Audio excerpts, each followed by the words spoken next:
Hello everyone, welcome to जीवन दर्शन classes. आज हम लोग पढ़ेंगे सेंट्रॉइड एंड इन सेंटर के बारे में। ठीक है, हमारे सामने एक ट्रायंगल दिया हुआ है ए बी सी, और ये है डी हमारा मीडियन, ए डी जो है मीडियन है, और जी हमारा सेंट्रॉइड है। ठीक है, हमें इस जी का कोऑर्डिनेट पता करना है, एक्स और वाई, क्योंकि यहाँ पे ए डी जो है ए जी बाई जी डी है 2:1 के रेशियो में। लेकिन सबसे पहले हमें डी का कोऑर्डिनेट भी तो पता होना चाहिए। बिल्कुल नहीं पता है सर, तो कैसे करेंगे? देखो, क्योंकि ए डी जो है इसको बाइसेक्ट कर रहा है बी सी को इक्वल हाफ में, तो बी डी और डी सी का जो रेशियो होगा वो क्या होगा? 1:1।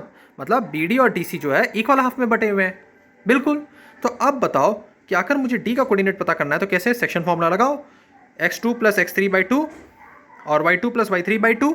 ठीक है, ये मेरा डी का कोऑर्डिनेट हो गया। अगर मुझे डी का कोऑर्डिनेट पता चल गया तो क्या मुझे अब ए का कोऑर्डिनेट भी पता है, डी का कोऑर्डिनेट पता है, क्या मुझे जी का कोऑर्डिनेट पता चल जाएगा? सेक्शन फॉर्मूला से 2:1 है। बिल्कुल, तो मैंने वही किया है, 2 × x2 + x3/2 + x1 / 2 + 1, ये हो गया। फिर 2 × y2 + y3/2। इस चीज़ को देखो, इस लाइन को देख के उसके अनुसार देखना है इसको, फॉर्मूले को, तब तुमको और अच्छा समझ आएगा। ठीक है, इतना मैंने किया, तो मेरा जी कितना निकला? g = x1 + x2 + x3/3 y1 + y2 + y3/3।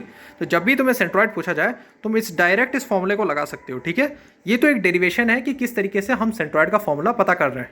ठीक है, आगे हम बात करेंगे इन सेंटर के बारे में। इन सेंटर ऑफ अ ट्रायंगल के बारे में हम लोग बात करेंगे। ठीक है, the point of the intersection of any two internal bisectors of the angles of a triangle is called in centre.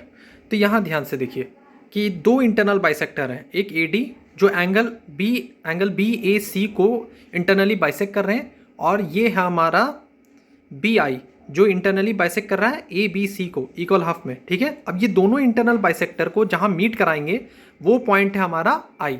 ठीक है, तो मुझे इस आई पॉइंट का कोऑर्डिनेट निकालना है।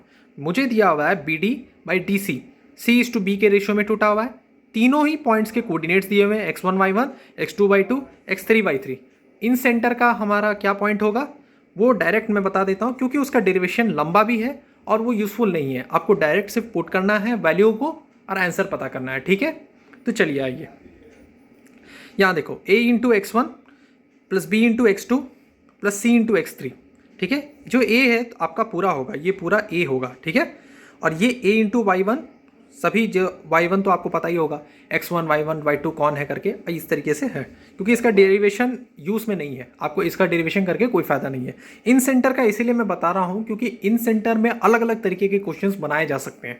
इसमें एक ही क्वेश्चन बनता है जो इंटरनल बाइसेक्टर का आई करके। ठीक है, एरिया ऑफ ट्रायंगल पे चलिए आते हैं। एरिया ऑफ ट्रायंगल पे यहाँ पे एक ट्रायंगल दिया हुआ है, तीनों कोऑर्डिनेट्स है। ठीक है, अगर मुझे इसका एरिया पता करना होगा तो मैं कैसे पता करूँगा? तो ट्रायंगल में हाफ लिखिए, ये डिटरमिनेंट जैसा इसे लिखिए, x1 x2 x3 x1 फिर y1 y2 y3 y1। तो इंटू कैसे करेंगे सर इसको? देखो, x1 को पहले यहाँ हाफ है बाहर लिखा, x1 को y2 के साथ इंटू किया, फिर माइनस साइन देंगे, फिर x2 को y1 के साथ इंटू करो, ब्रैकेट लिख दो, फिर प्लस, मतलब ये दोनों हो गया, ये दोनों। अब इस x2 को y3 के साथ इंटू करो, लिखा x2 y3, फिर y2 को x3 के साथ, वही चीज़, फिर प्लस।